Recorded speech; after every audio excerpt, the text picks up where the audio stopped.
Gentlemen, and welcome to my first episode of reviews.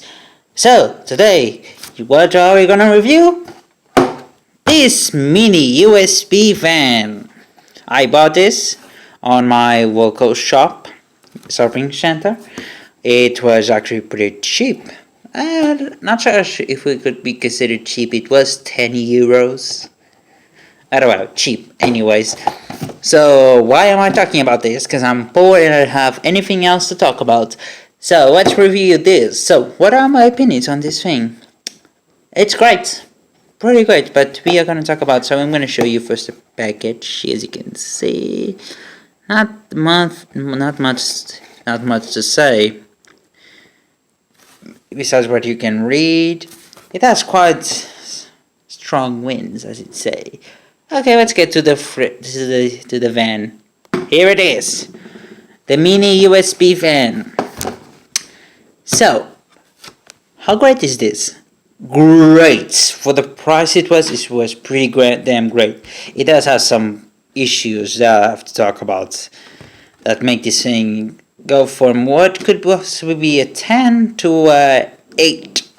So, as you can see, this is quite a small fan. Do I have anything to compare the sides? This crystal, as you can see.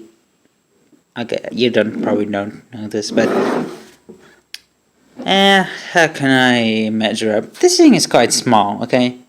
You can grab it with 2 fingers and do like this and it will not fall because this thing is light and quite powerful.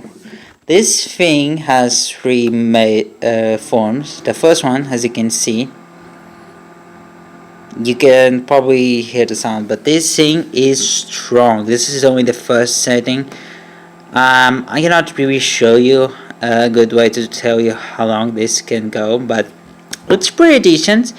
2 ways I found using this is, of course, cooling me off, but also this thing is so light that it's a perfect fan for your phone. You probably, like me, have a phone that plays heavy games and often overheats and you cannot play games for much longer.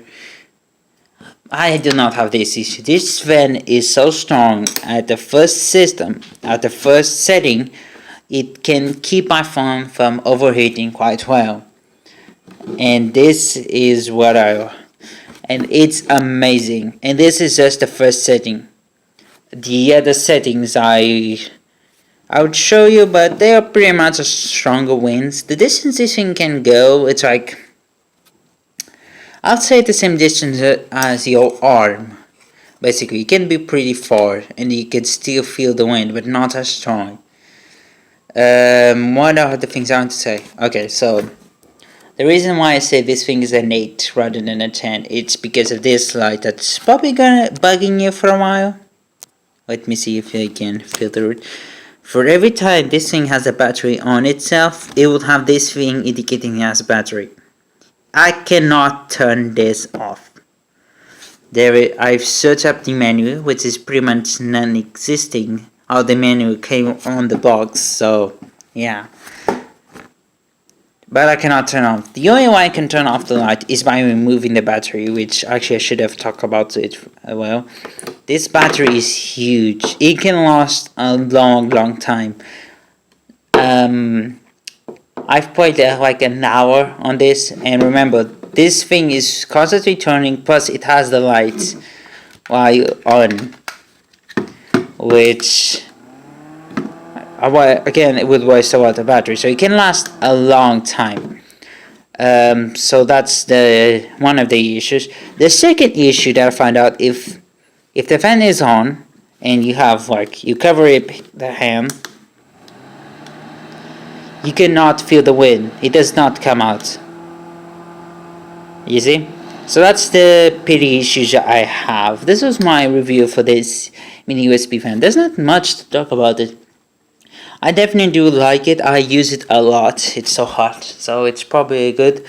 There's no certain site. This thing is pretty much scrambled through the internet. So basically, it's just such a mini USB by Bloop. Apparently it's the name, or it's bloopers. It has a sticker on it, so I cannot tell.